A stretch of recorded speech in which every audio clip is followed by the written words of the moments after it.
This podcast is brought to you by TaxCalc. Tax, accounts and practice management software loved by accountants in firms of all sizes.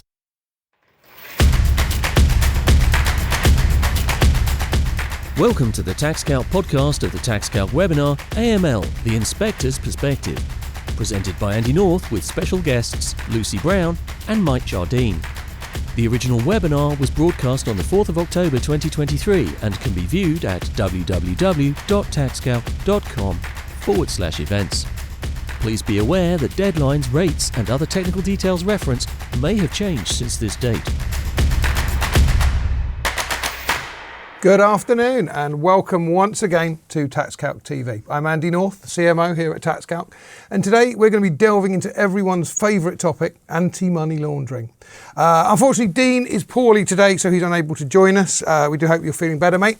If you were at the Accounting Web Awards last night, a very special hello. I hope you aren't feeling too jaded. And a massive congratulations to all of the winners and the nominees. I know I spoke to a number of you and you're intending to come along today. And what a session we have in store. As I say, we're focusing on practice assurance inspections and in particular how they cover your AML obligations. But fear not, this is TaxCalc TV. We're not going to subject you to an hour of dry technical detail about the definition of firm-wide compliance. We're going to get beyond that and into the mind of the inspector. When your firm gets the dreaded notice, wouldn't it be nice just to know a little bit about what's going on behind that clipboard? We're thrilled to be joined today by Lucy Brown and Mike Jardine, experts in AML and co-founders of Calathea Solutions. Lucy, can you tell us a little bit more about what you do?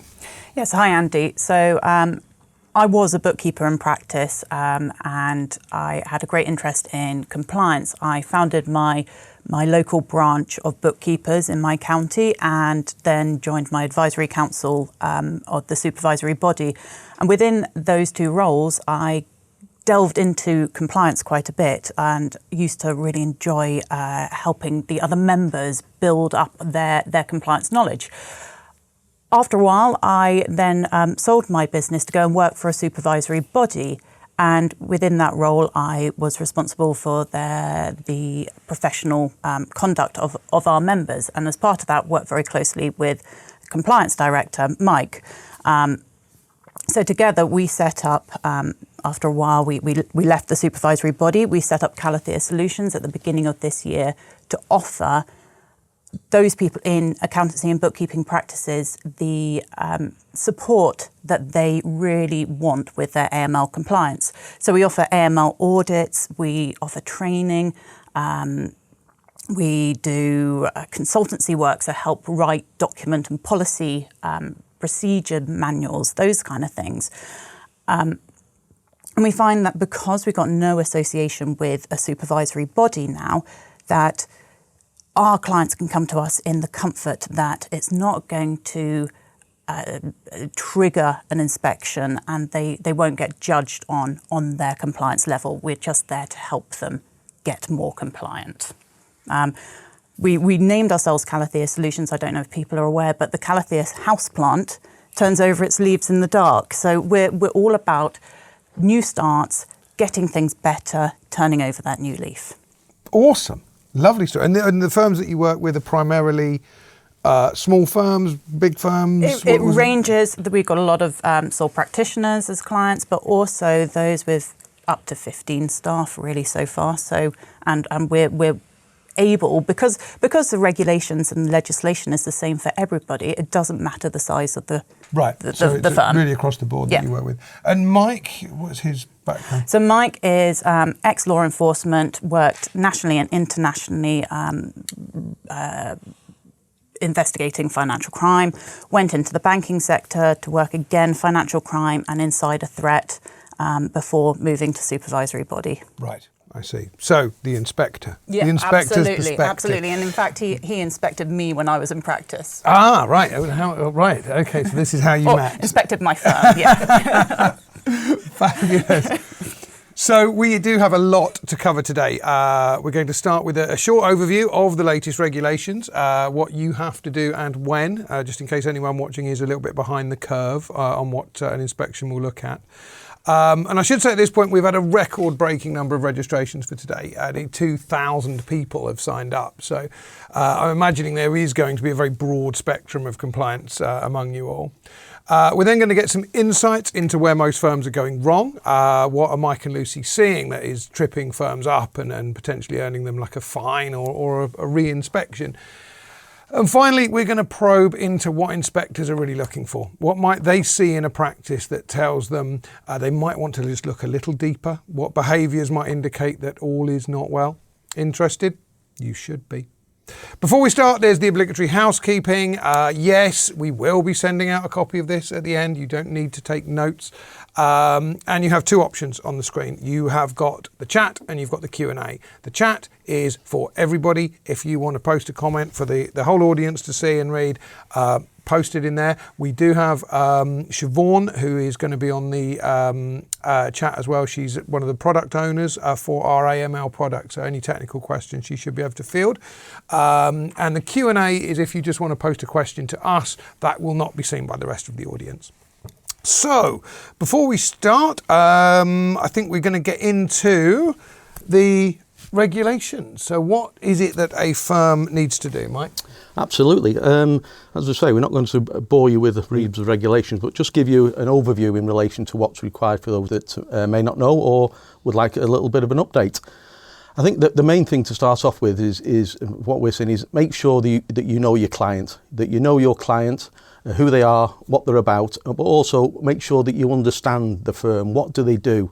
Where does the source of income come from, etc.? Where do they do their business? You need to really understand your client and what they do before you can move on to the next stage of this in relation to doing your client risk assessment. And once you've done your client risk assessment, you then need to move on to your whole of firm risk assessment. So you're identifying what issues there are with your client, understanding what the norm is. It's so important to understand what the norm is. Then when things change, you can think, wow, that's not quite right. That's abnormal. Is that a red flag? Is that something I need to investigate further? And then once you've done your client and you've looked at the risks in relation to your client, have a look at your firm. This is where your whole of firm risk assessment or your firm-wide risk assessment comes into it. Have a look at what risks are going to affect your firm and how you're going to mitigate those risks. And you've got to detail all those risks in your whole of firm risk assessment. What risks you've identified in relation to your client, the geography you and they work in, the services you offer, and the way you offer those services, the transactions and the delivery method. Identify those risks, put them in your firm-wide risk assessment, and then mitigate those risks in your policies, controls and procedures statements. That's so important. So it's a stage system. Identify the risks, mitigate the risks. And then once you've done that, then at least you'll be able to show to the inspector or the reviewer exactly what you're doing and that you understand that. Next important thing is your training. Make sure that anybody that's classed under the legislation as a relevant employee, and a relevant employee is somebody that may identify money laundering. So make sure that your relevant employees are suitably skilled to do the job in relation to your business and that they are persons of integrity. Then you must make sure that they've got the training. Make sure that you give them the training so they can identify any red flags that they can then bring to the attention of your money laundering reporting officer, anything that's suspicious that might need a little bit of further investigation. Plus your employees then feel part of the team. They feel part of your the bigger picture, the bigger practice. But in relation to what Andy was saying earlier in relation to current topical items, a requirement under the legislation as of last September was that in your whole of firm risk assessment, you need to identify any risks that you identify in relation to proliferation financing. And then you also have to mitigate that in your policies, controls and procedures statement. It's something that came in September when some of the regulations were amended.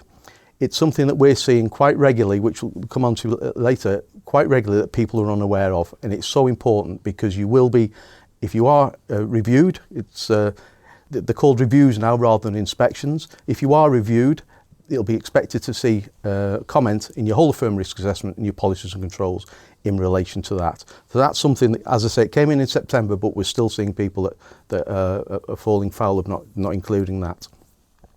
Also, in relation to when you submit a suspicious activity report to the UK FIU, the UK Financial Intelligence Unit, part of the NCA, they've brought out a new portal. A lot of people, I understand, have already registered on this portal, but it's important that you register on there. So if you do find yourself in a position where you need to submit a suspicious activity report, you're already registered on there, and there's some new guidelines in relation to that on the National Crime Agency website. And I think the biggie that's coming down the track is the review of the professional body supervisor landscape. As you know, there are a number of professional body supervisors out there. You can all choose which you want to go to. There have been mutins in the corridors of power that the current system is not working, and to that end there was a white paper that concluded on the 30th of September for comment in relation to what the structure should look like going forward. And there were 4 options, and anybody could comment on these options up until the 30th of September. But the first option was what they called OPBAS Plus. Now, OPBAS is the Office of Professional Body Supervisors who supervise the supervisors. Now, OPBAS Plus one was in relation to giving OPBAS more powers than they already have. That's what number 1 was. Secondly, whether they were going to consolidate the professional body supervisors, and they were looking at whether to have either 2 or 6 of the existing professional body supervisors to come together and be one supervisor, for want of a better word, in relation to money laundering, to give some consistency. And then the third option was a single professional services supervisor, which would also encompass not only the accounting sector, but also the legal sector. So solicitors, etc., that are currently supervised by the Solicitors Regulatory Authority, they would come underneath that umbrella, together with some little areas of HMRC would fall underneath that option. And then the fourth and final option was a single AML supervisor, which would include the Financial Conduct Authority side of the money laundering and also the Gambling Commission. So that's one, again, supervisor covering everything. It's all in the melting pot. Depending upon who you speak to, depends on which one we think is going to come to fruition.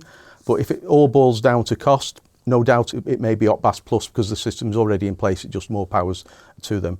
So that will be a big change, if there is big changes in relation to that coming down the line. So are you seeing, I know we talked about this earlier, I'm hearing a lot anecdotally from our customers that there seem to be significantly more checks going on, more inspections, but that may not be. Yeah, and again, to get a true reflection of that, each supervisory body has to submit their annual report round about this time of year and publish it on their website. So again, without analysing the data from all of those supervisory reports, it's difficult to say. But there are mutings out there that the accountancy sector still aren't doing enough.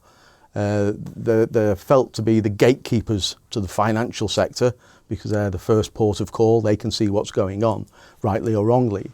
But we'll be able to analyse those reports in the coming weeks, and we'll be able to see whether there has been an increase in that, because there is the requirement for the supervisory bodies to identify any shortcomings within their supervised landscape. And they're getting OPBAS are putting pressure on them to.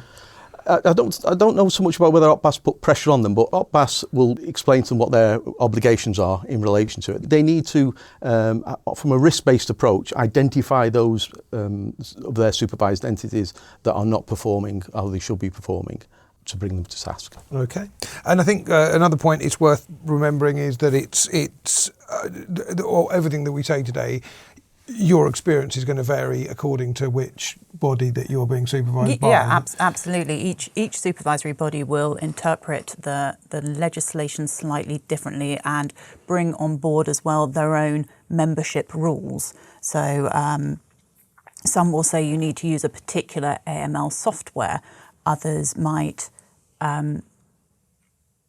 So yes, they will all do it differently. They will all investigate slightly differently, and the penalties that they might bring in will vary accordingly. Right.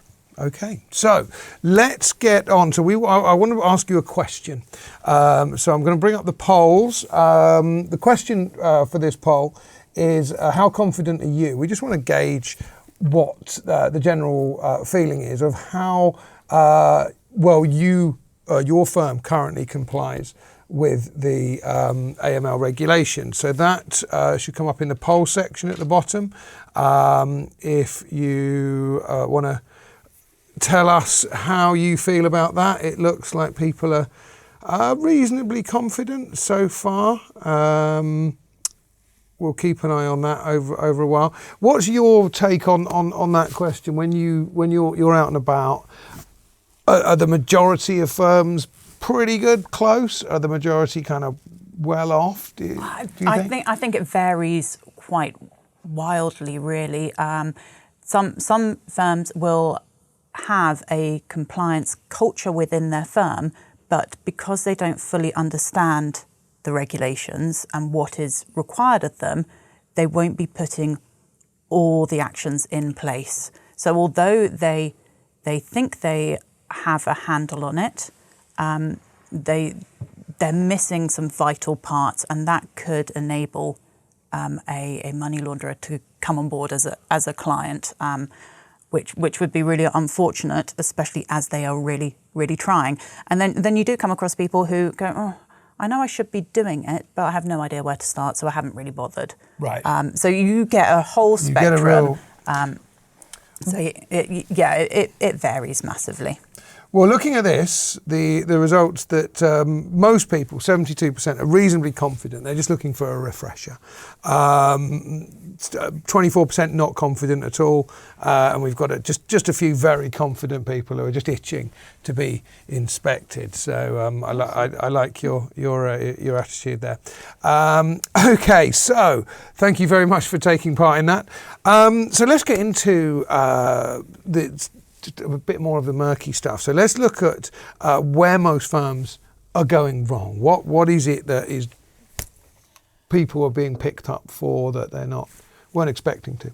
Again, yeah, I think it's important to say as well that when a supervisory body is deciding who to inspect, they will look at the background of a firm and try and analyse whether they are compliant or not to begin with, and they will go, because they are asked to apply a risk-based approach, and inspect those that they expect to fail. So immediately you're likely, but not absolutely certain, to have a few flaws in your practice already. So when they go in, some of the things that we find from when we've looked at these annual reviews are quite commonplace, are where a firm doesn't have a whole firm risk assessment. So they haven't analysed the risk to their firm. So often a firm will know that they need to do the client due diligence and the client risk assessment, but will miss that bigger picture of what that means to their firm as a whole. And then off the back of that, they then haven't mitigated the risks because they haven't identified them. So they won't have a policy and procedure document. So those are two big ones. And I think when we have analysed the figures, it comes to about 50-50 in inspections. So 50% won't have them, 50% will. We also find that a lot of people feel that they know their client. So they might have had a client on their books for many years, or it's a family member, or it's someone they grew up with. And because they feel they know their client, they then don't do the client due diligence, they don't do a client risk assessment. It doesn't matter how long you've known your client or how well you feel you know them, you need to do those actions. It's legislative. Other things that they do, so if you then change the service you're offering your client, or something changes within your client's business, you might have to re-risk assess them, or just review the documentation you've got. And that's often, you'll do those bits when you're taking on a client, but you won't think to come back to it. So there's the ongoing monitoring of your clients. As Mike said, proliferation financing, that's a big one that's coming in. Now, we haven't actually defined what proliferation financing is, and if people don't know what that is, the money laundering regulations define it as the act of providing funds or financial services for use in whole or in part in the manufacture, acquisition, development, transport or stockpiling of chemical, biological, radiological or nuclear weapons. Which is commonplace around Wokingham in particular. Well, There's a lot of nukes. So those in Wokingham, just make sure you add it in. Again, it's not likely that you will have a client who's doing that. It's not likely that you will have someone financing terrorism, but you need to be aware that that risk is there, and you need to check to see whether it applies to your practice. And if you don't, or you don't document it, if you have an inspection, you will have failed that bit of it. So, however unlikely it may be, you still need to do that. And with everything we say, it's about documenting and justifying. So document it, well, decide whether there's a risk, document it either way, and justify why you've done so.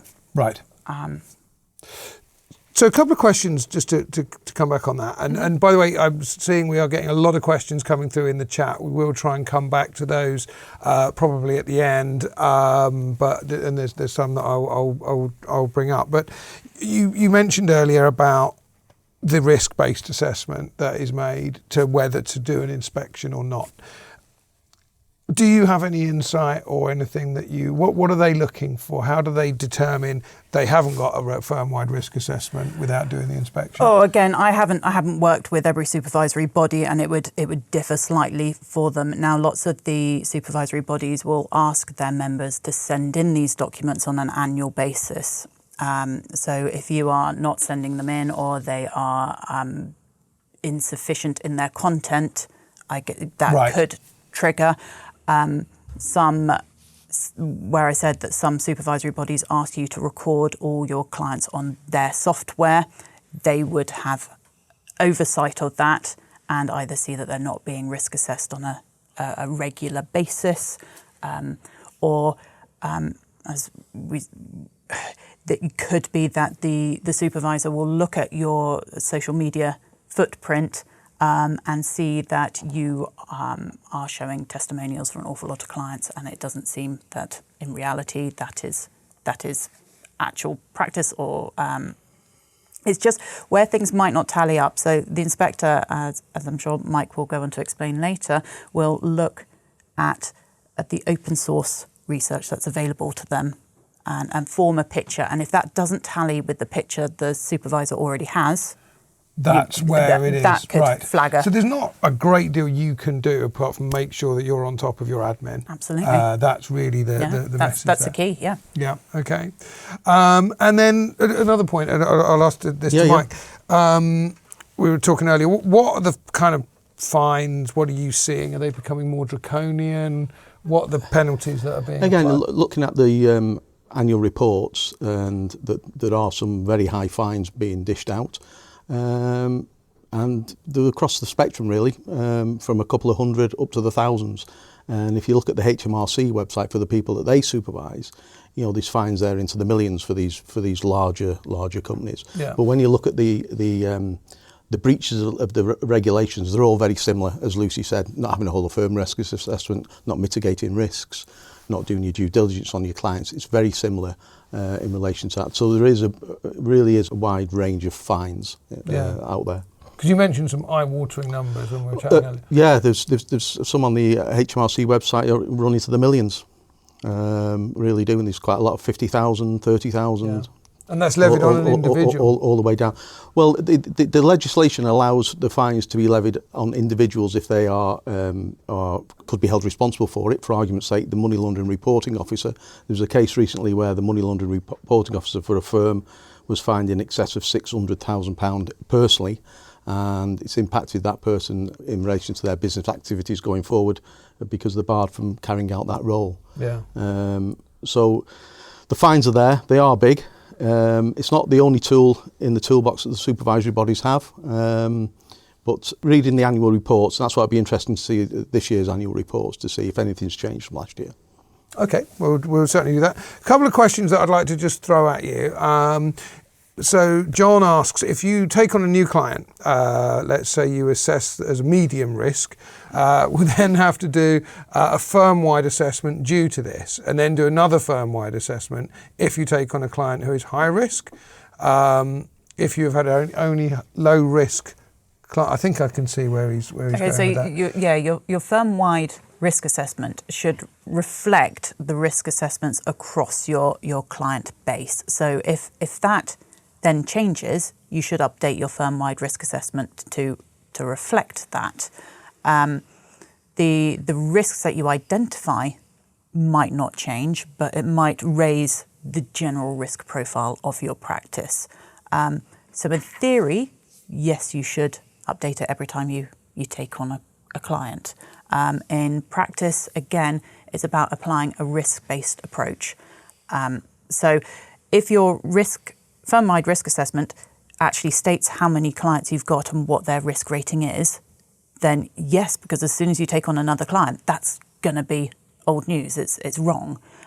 If it has a general risk rating and you've got 200 medium risk clients and you take on one high risk client, it probably doesn't actually change your overall risk rating. So in that case, probably not. But we'd always say that you need to check what your supervisory body would say and advise. Yeah. Because it is them that are going to come in and check it. Okay. We are getting a lot of questions here around electronic checks and ID. I'm trying to summarise them all. Are electronic checks sufficient? Do you need ID check software? How often should you be doing those checks? I don't know if you could summarise an answer to all of those questions. Yeah, of course. In one sentence. One Yes, sentence. One sentence. No. So. Online ID verification is a really useful tool to back up the information you have taken from your client. So the online verifications will often do an politically exposed person check as well as a sanctions check. Those are two things that you have to have in your toolkit, in your risk assessment, and therefore they kind of tick those boxes as well as giving you information as to whether the ID is valid ID. What an online verification cannot do, unless there's really good biometric tests, is confirm that the person you have the ID for is the person that has given it to you. So you could have someone ring you up, ask you to be their client, and it might not be their passport that they're giving you. Yeah. So you've got to bear in mind that you need to satisfy yourself that is the right documentation. So meeting them, for example. Yeah. So the Fifth Money Laundering Directive says that you can do online verification of your clients. However, it is important that you decide that the level of depth that you go into is appropriate for your business and what your supervisory body would say. Okay. Thank you for that. And just one kind of related question. Martin says that he's a one-man band. Now, I'm presuming he means he's on his own as opposed to the music. I'm not sure one-man bands would need AML. Sorry, bad joke. Do I really need to assess all clients every year, including electronic check? Okay, so the regulations say you need to assess your clients regularly. They don't specify the definition of regular. Most supervisory bodies would say annually, and you should do it annually, and make sure that the regulations also say that your documentation that you retain for your client should be kept up to date. So that's a complete bugbear as well, because some supervisory bodies really do say it needs to be kept up to date. If you have ID that goes out of date, you need to get new ID in. Some are not quite so firm on that. So again, check with your supervisory body as to what their take on that bit of the legislation is. Online checks, there is actually no requirement to do an online check. They're just useful because they add that extra bit of comfort to you with risk assessing your client. So no, there's no obligation to do an online check, but you do need to regularly review and risk assess your clients. Right. Okay. So there's a lot to be done. Thank you for that. So we're moving through now. I think the really interesting point. I did promise we weren't going to make this into a dry piece about regulations. So what we really want to get into is, so Mike used to be an inspector. What is going on in your mind when you're in a practice and you're interested in real life stories? Give us an example of what happens. What are you seeing that makes you think something isn't right? I think before I go into that, if I give you a real life case study, which it's all true, that's something that I was involved with before I was involved in doing inspection. And this was in relation to an accountant that had a relatively large practice in an area of the UK, and it's all about doing your ongoing monitoring. And what I said at the start of this was make sure you understand your client, make sure you understand what the norm is, then you can identify when it's not normal. This accountant had a client that was a farmer, and he was getting income from a series of barns he had on his premises, and regular income coming in, renting the barns out for various things. The bottom fell out of the market in relation to that for whatever reason, and all of a sudden the client, the farmer, found himself on the verge of possibly losing his farm. He was then approached sometime later, some months later, by a group of people who wanted to rent his barns and offered above the going rate for the barns, which he gladly took the going rate. They wanted to pay in cash. He took the cash and declared it to his accountant. For the rental of the barns, this is how much I'm getting, way, way above to what he was already getting, and carried on happily. It transpired a bit later on, and I'm talking about a number of years later on, that this group of people were in fact an organised crime group that were growing cannabis in the barns and also manufacturing amphetamine in the barns. And they struck up a really good relationship with the farmer. The farmer said he never went in the barns, wasn't aware of it. He was getting good cash for it, and off he went, declaring it all to his accountant. The organised crime team then asked the farmer who his accountant was, because they wanted an accountant themselves. So he said, oh yes, I used ABC Accounts Limited down the road. I'll recommend you to you. He's as good as gold. They asked what checks he does. Oh, he doesn't do any. No, if I recommend you, you'll be absolutely fine. So the organised crime group went off to the accountant. No checks were carried out. Oh, you come on recommendation from the farmer. That's absolutely fine. And he started doing their accounts, and basically they were laundering their ill-gotten gains through some other businesses that were there as front companies. To cut a long story short, the accountant never once asked about the change in income for the farmer. The farmer said if he had have asked, he'd have told him where it was coming from, because it was a large increase in revenue coming in. To cut a long story short, the law enforcement got involved, the barns were raided, all the illegal drug activity was identified. And you'll find with law enforcement, when they're investigating something, one of the first things you want to do is identify where the money is. There's lots of people serving time in prison currently and in the past where they've been ordered by a judge to forfeit their ill-gotten gains, as in the cash that they've made, or serve an additional term imprisonment. 9 times out of 10, if not more, they will serve an additional term imprisonment because they don't want to hand over the cash. So law enforcement want to identify where the money's going. The first thing to identify is, are they putting it through a legitimate business? Quickly identify who the accountant was, and again, law enforcement will go and see the accountant, and depending upon what the accountant, the bookkeeper says, will be a difference between whether you write a statement to say, yes, I did all my checks, I'd got reason before risk assessment is, all this, etc., or whether you sat in the back of the police car going down for a cosier chat down at the police station. This accountant didn't do his ongoing monitoring. As soon as the additional funds started being declared by the farmer and it was above the norm, he knew what the norm was. The norm was X amount, then the norm was nothing, and then it shot back right up here. He didn't do his ongoing monitoring. If he had been doing his ongoing monitoring, he should have questioned that. If he'd have been suspicious of that, he should have submitted a suspicious activity report. It transpires that the reason why law enforcement were involved in that is because somebody had submitted a suspicious activity report about something else that the organised crime team were doing, which brought them onto this scenario. So that's why it's important to do your ongoing monitoring. Understand what's normal before you can decide whether there's a red flag or not. And then the added thing with that was what this organised crime team were doing, were recommending their mates to the solicitor. And the question was, well, what checks does he do? He doesn't do any checks. He's fine, you know. But we recommend you be fine. That's what happened with us. So that accountant's books, there was over 50% of the clients on his books were laundering money through similar schemes. So again, just going back to the importance of understanding your client, understanding the norm, and when it's not, do something about it, because you just don't know what else is going on. You don't know what else is going on out there that will bring the police to your door, and it's your reputation, your livelihood ultimately.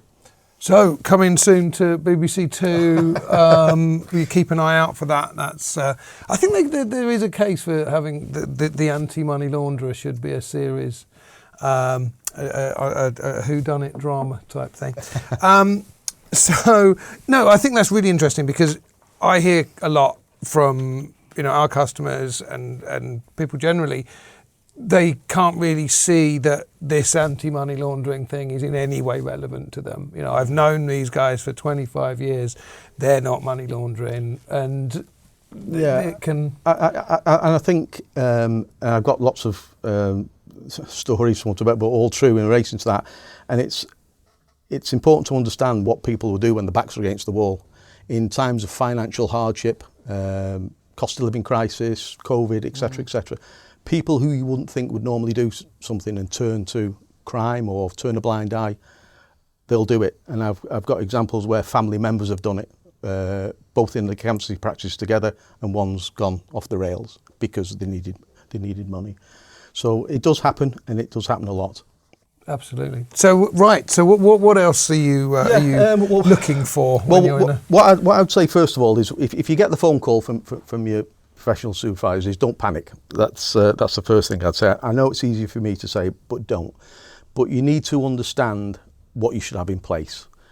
You'll find that you'll get notification of an inspection. It won't be like an Ofsted inspection. We're coming tomorrow. It'll be you'll be given notice. So make sure you've got something in place. From an inspector's perspective, there's nothing worse than giving you the heads up that I'm coming to see you, and you arrive there and they haven't done anything about it. They don't know where any documentation is, etc., etc. So make sure you understand what you should have in place. Check your professional body supervisor requirements, like Lucy touched on before. Some of them have certain things that you should be doing. And make sure you've got everything to hand. Again, there's nothing worse than saying, can I see a whole of firm risk assessment? Oh, it's here somewhere and I can't find it. And whether it's delaying tactics, I don't know. And again, your social media, make sure that it does reflect your business and what you're portraying to the inspector or to your supervisor, that is who you are.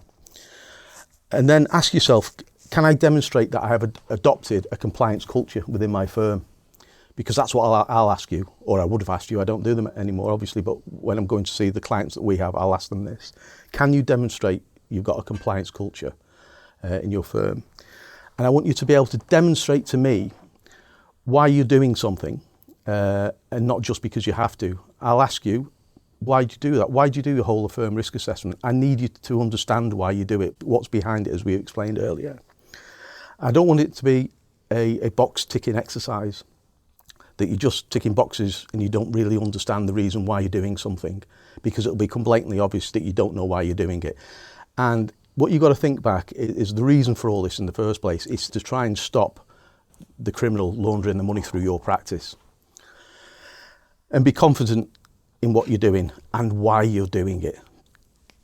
It's great when you're doing inspections, somebody's really confident, well, I do this because I'm doing that. And again, you're getting the inspector, whether you're lulling them into a false sense of security or not, I don't know, but you're getting them on side, basically. And then there's a few do's and don'ts. Do understand your client, as I said before, and think of it as the 5WH, who, what, why, when, where, and how. If you think about your client, then who are they, what are they, etc. Go through that and make sure you understand that, because you'll be asked that. Who's your client? What do they do? Where do they do it? How do they do it? Make sure you understand that, because if you don't understand that, how can you understand what risks there are to you taking on that person as a client, whether you want to take them on?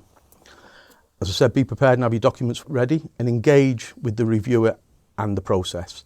Just engage with them. Again, some people you'll find don't want to engage, they don't want you to be there, which is understandable, but don't show it. And be honest, and don't backdate documents. There's been some in the press recently where somebody's backdated documents. Have you got your whole of firm risk assessment? Yeah, it's here. And then you'll look at the properties on the document. If it's a Word document, look at the properties and you'll see it was created the day before you were due to attend there, and they've signed it 12 months ago. Your integrity and honesty is out of the window.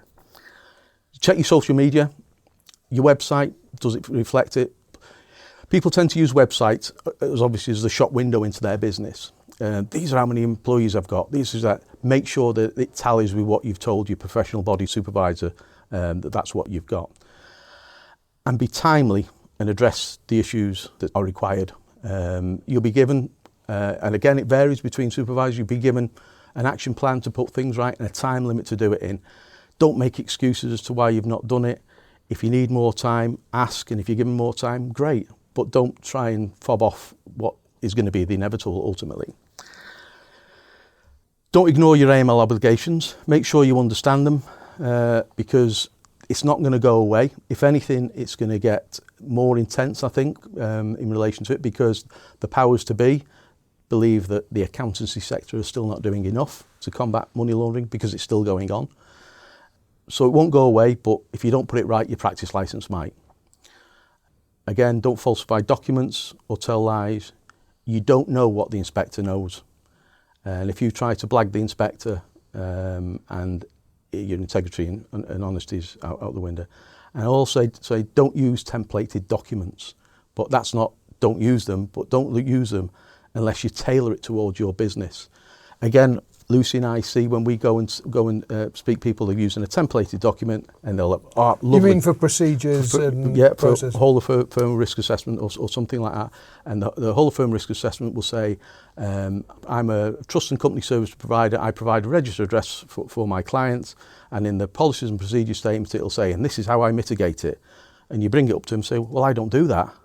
Well, your document says it does. Oh yeah, it's a template. I just downloaded it and filled it in.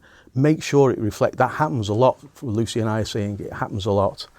Don't employ delaying tactics. We've seen them all before, probably done them in our time as well. Don't employ them. If you're having problems, engage, as I say, with the process.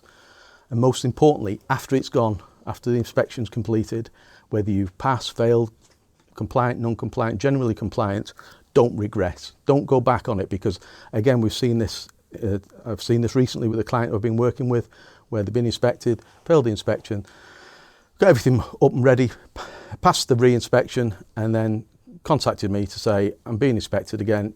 You go and see them, provide our services to them and it's all out of date again. It's gone. It's a lot of time and effort to do something from scratch, but as Lucy will probably say that if you're doing it as you go along from a bookkeeper's perspective, it's dead easy to keep on top of it. Now a lot of people say, well, it's not fee earning, I don't get anything for it, all this extra work. And lots of people build it into their fees, have an element of your fees to cover that. I mean, that's something for yourself in relation to it. But what I will say is it may not be fee earning per se, but if you don't get it right, you won't be earning any fee because you won't be allowed to practice it, worst case scenario. And this is all about protecting your business, your reputation and your livelihood. But the main reason for the legislators is to detect and prevent financial crime and fraud. But you've got to keep all those in your line of sight when you're carrying out this work. But the best thing to do is to understand what your obligations are. You know, after this webinar, if you're not sure, go and have a look at what you're required to do, get it in order, and when you get that knock on the door or the phone call, you'll be pretty confident you know what you're doing and you'll pass with flying colours. Awesome, thank you. So the message there really being that portraying yourself as kind of understanding and caring about doing this would set an inspector at ease a lot more than... Yeah, if you can prove what you're doing, if I'm saying to you, have you got a compliance culture in your firm? Oh yeah, I do this, I do that. And a lot of people will say, yeah, I do this and I've done this and I know I don't need to do this, but I've got this as well. And it gives me, right, or would give me confidence to say, yeah, they know what they're doing. Yeah. I mean, Lucy now, we do these reviews for people on a regular basis now, and then we'll come back and they'll say, oh, they were really, really good. They've got this, really good takeaways from it. But it puts them in a position to feel confident in what they're doing, that they've got everything right and in order. Great, thank you very much. Now, I do have a few questions, particularly about our farmer, who is so. Just for clarity, and it's some interesting points that. Yep. So someone said, I'm most certainly not investigating the clients of my clients. You know, where does this stop? How about the clients of my clients? But another one, in the example given, the client wasn't money laundering. He was receiving rent and declaring it on his tax return. Yeah, I never said that the farmer was doing that. The farmer was ultimately arrested because if he was complicit. But the issue with all this, nobody's asking you to investigate clients of your clients. It's doing what you should be doing. So as the accountant there, their ongoing monitoring would have seen that there was a massive increase in income, way and above what used to be coming in for the rental of those barns, and it was of cash, which cash is a known for money laundering. So you're just carrying out your obligations on the money laundering regulations. You'd see a red flag. So it's and that is your obligation to file the suspicious activity report, and then you're fine, you're covered. And then you've got to make the decision. Then is, you know, if you think they are doing something untoward, again, the relationship.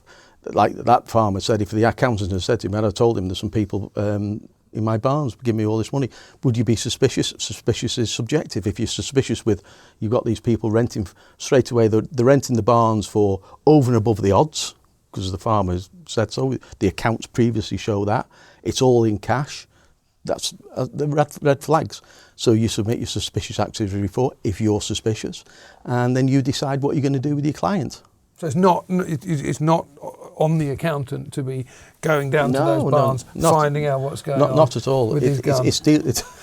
Well, that's another old news story. But it's and that scenario, the farmer was naive more than anything.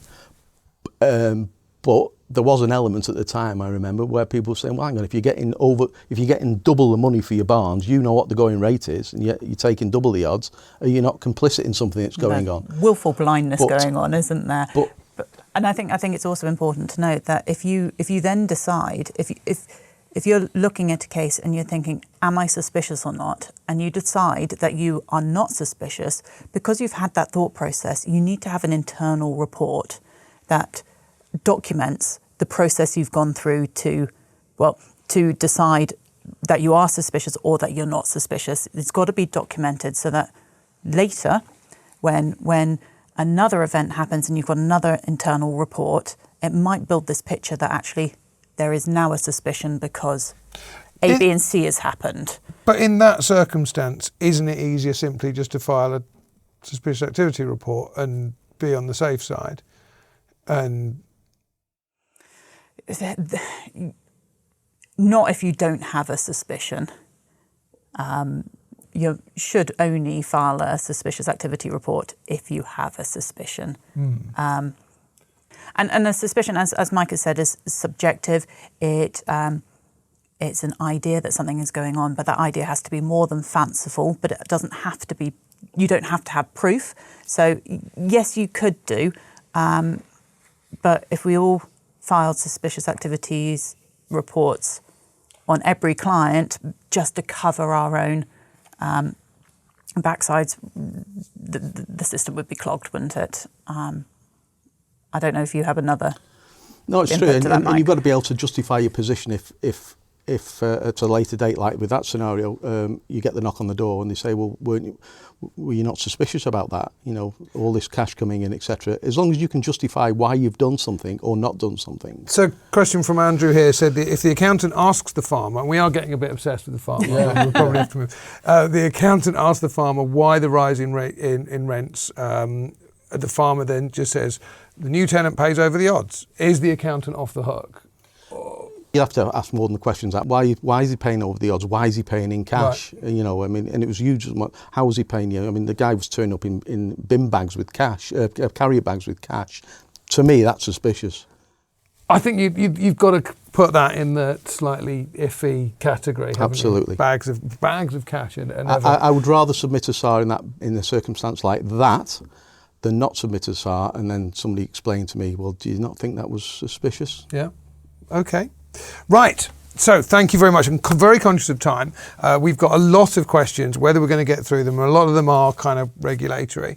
But just touch on software, because TaxCalc is a software company. And we produce AML software. But what's the general impression from an inspector's point of view? Do they much prefer it if you're using software? Are they less bothered? I mean, I don't know who wants to. Yeah, I mean, from my perspective, doing inspections, I'm not bothered what you use as long as you're doing what you should be doing, conforming to the legislation. Right. There's lots of software out there. As we know, we were at the Countex at Manchester a couple of weeks ago, and there's new ones springing up all over the place. And again, if it helps you to do your business and you're conforming to the legislation, then great. Use the best one that suits your business. Yeah, because I think that they all largely do the same thing. It's just how they do it that makes the difference.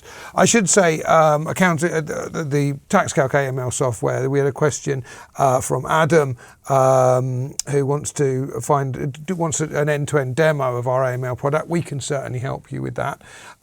Essentially, I think, as all softwares do, it will allow you to keep a track of all of the reports, all of the statuses of each one of your clients, the firm-wide assessment, risk assessment, and primarily to evidence that. So when Mike comes knocking, you can very easily show that you have done your work, and you can keep that nice and ordered. And I think that's where they are really, really helpful from my experience as a bookkeeper, having software that tells me when a review is needed, what paperwork I have, and when it expires, and that audit trail of having done those reviews. Everything's then, and they all, I think they all now have the ability to do your firm-wide risk assessment and even potentially pull through information from your clients and a policy and procedure document. It's all in one place. You've got it all there. It's all dated. It's all audit tracked. And as you say, when an inspector comes in, you will have it there ready to provide to them. Your inspection is going to be shorter. Your inspector is going to be happy that they have the confidence that you have all that paperwork and documentation. You just have to prove to them then that you understand why you're doing it. Right.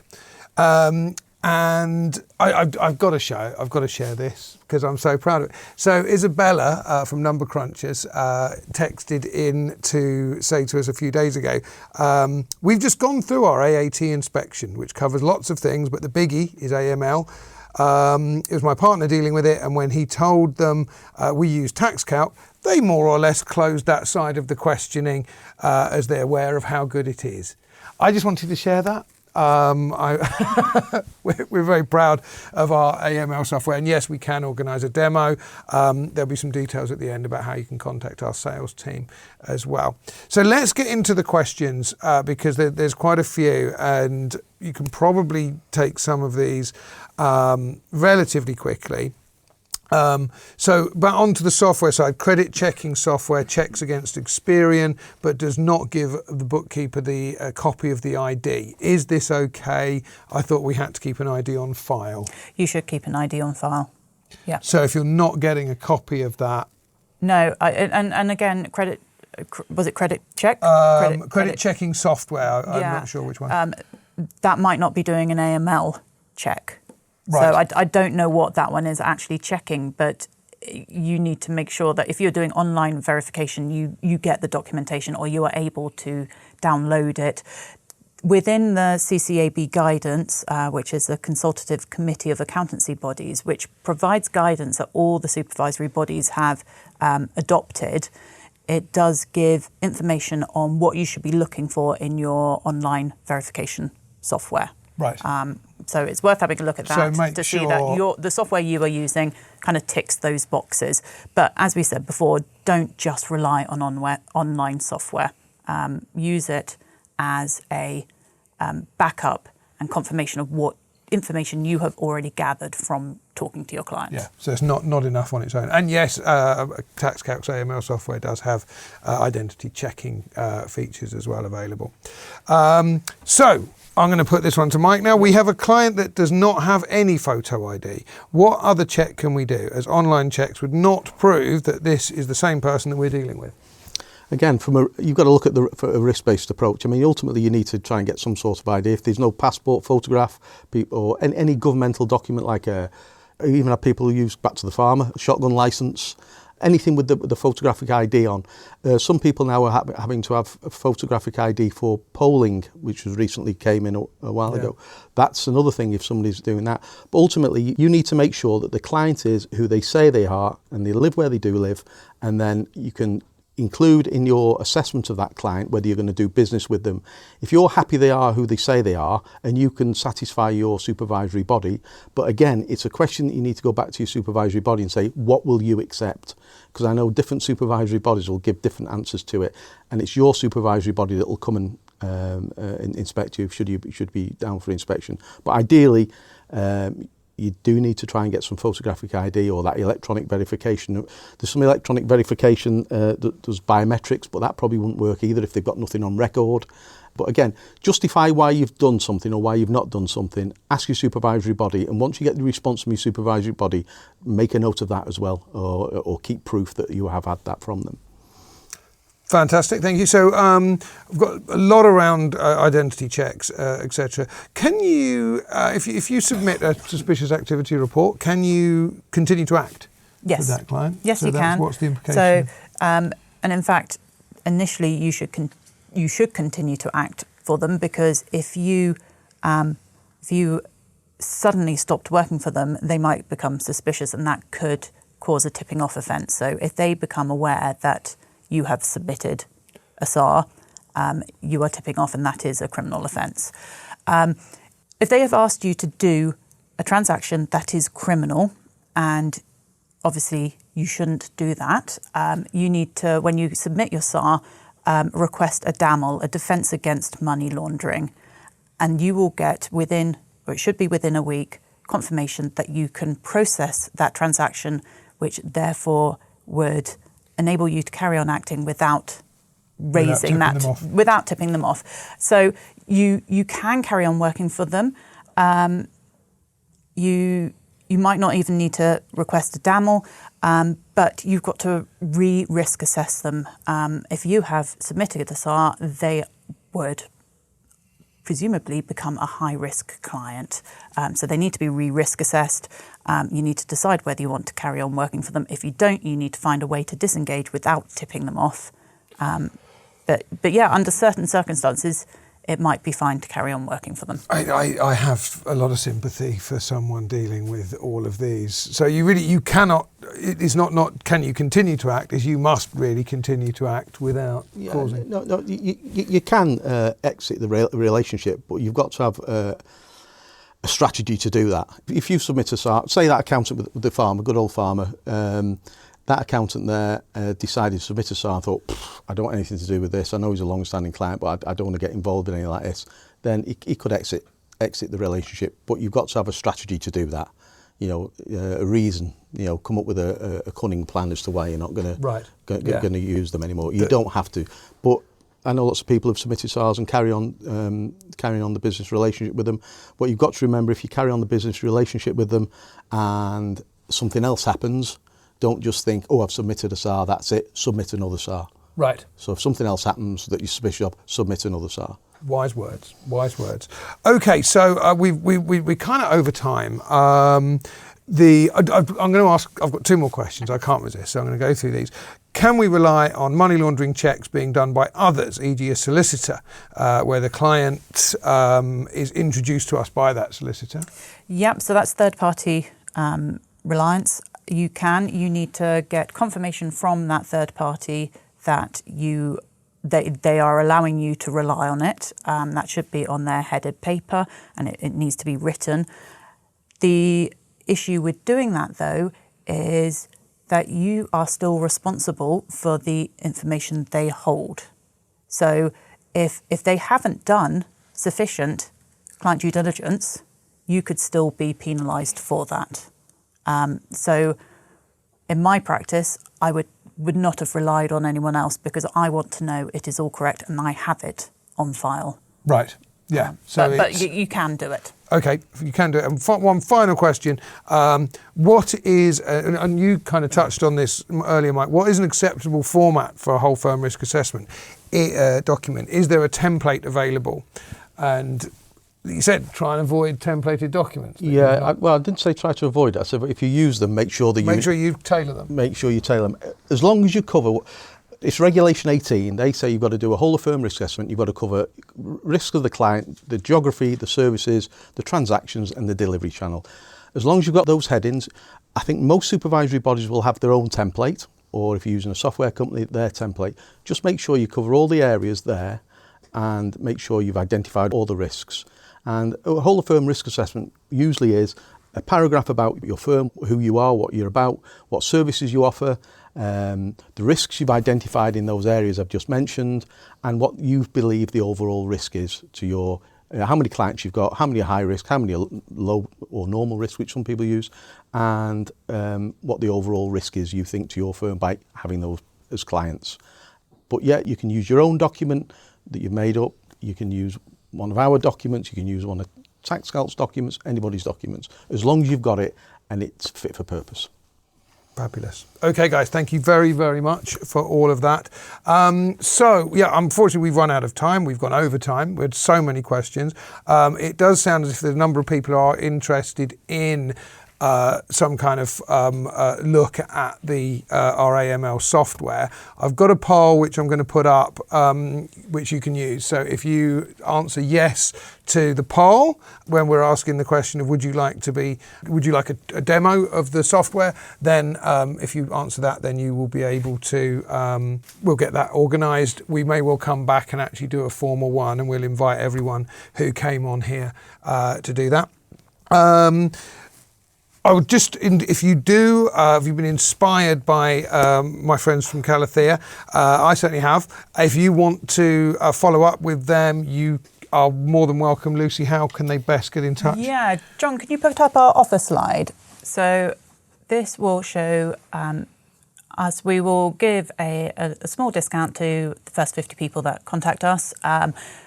We, as I said before, offer AML audits, so you can check how compliant your firm is, training, support packages. You can contact us at the email address info@calatheasolutions.co.uk or check out our website at calatheasolutions.co.uk. Fabulous. Thank you very much. So without further ado, we'll sign off now. We'll let you have the rest of your afternoon back. Thank you so much for joining us. Thank you, Lucy. Thank you, Mike. Really appreciate you coming in. Hope you found that useful. And we will be sending a copy of this out so you can go through it all again and enjoy it in all its glory. Until then, till next time, I will sign off. All the very best. Take care. You have been listening to the TaxCalc podcast of the TaxCalc webinar, AML, the Inspector's Perspective. It was presented by Andy North with special guests Lucy Brown and Mike Jardine. The producers were John Davis and Tom Holmes. The original webinar was broadcast on the 4th of October 2023 and can be viewed at www.taxcalc.com/events. Please be aware that deadlines, rates and other technical details referenced may have changed since this date.